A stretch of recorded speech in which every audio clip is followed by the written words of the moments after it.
the fact the gates of paradise are open and the gates of hell are closed, does this mean that we will be going to paradise if we die in this blessed month? This again is the same question related to the same hadith. Same hadith which I quoted earlier of Musnad Ahmad, volume number 2, page number 230, hadith number 7148. And it also appears in Sunan Nisai, chapter number 5, hadith number 2106. Again the same hadith, the Prophet said, he told the people that the blessed month of Ramadan is approaching. And Allah has ordained for you that you fast in this month. And in this month, the gates of heaven will be open, and the gates of hell will be closed, and the devils will be chained. In this month is the night of Qadr, which is more blessed than 1,000 months. And a person who's deprived of the pleasures, of the blessings in this month, is truly a deprived person. Here again, this is a common question, that if the gates of heaven are open and the gates of hell are closed, then anyone who dies but naturally will go to Jannah, because the gates of hell are closed and Jannah open. Does it mean that even if a non-Muslim dies in this month, even he'll have to go to Jannah? The reply to this question is, when Allah says that in this month of Ramadan, the gates of heaven are open, it means the gates of heaven are inviting you to enter Jannah. That means that even if you do a small deed, Allah subhanahu wa ta'ala will multiply your reward. Another Prophet said that every deed will get a reward 10 times.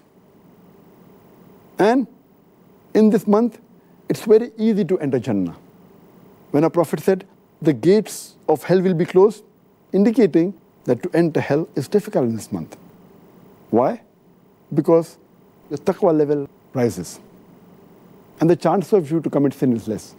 And furthermore, if you fast the full month, in the month of Ramadan, seeking Allah's reward, all your past sins will be forgiven. So the moment a person fasts in this complete month of Ramadan, seeking Allah's reward, all his past sins are completely forgiven. So if the past sins are forgiven, the chances of him going to hell is nil.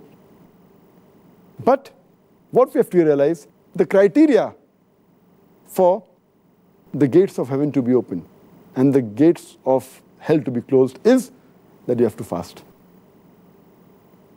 And furthermore, to enter Jannah, you require a ticket.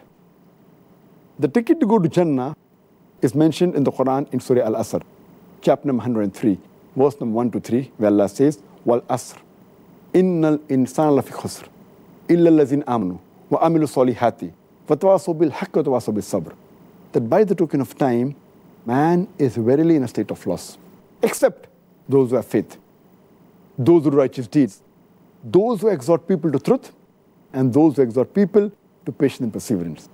This surah, according to Imam Shafi, he said that only if this surah was to be revealed of the Quran, it would have been sufficient for the salvation of mankind. So important is. It is called as Rahe-Nijat, the way for salvation.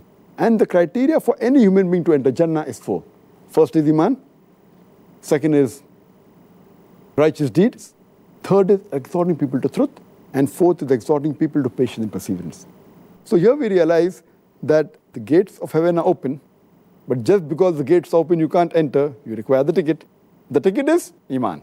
The ticket is righteous deed. Exhorting people to truth, exhorting people to patience and perseverance. And to get this ticket is very easy in the month of Ramadan, because the Iman level rises in the month of Ramadan.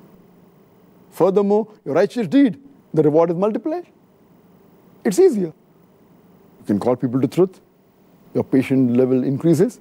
So this hadith means that you have to have the criteria.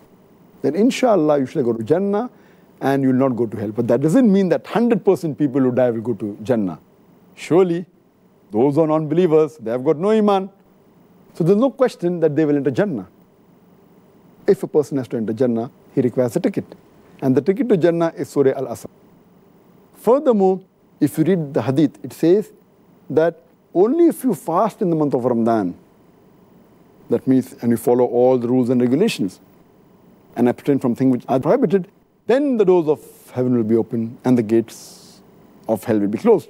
Furthermore, it says, in this month is a night which is equivalent to more than 1,000 months, indicating that even if you pray and worship to Allah subhanahu wa ta'ala in this one night, it will be equivalent to more than 1,000 months, is about more than 80 years.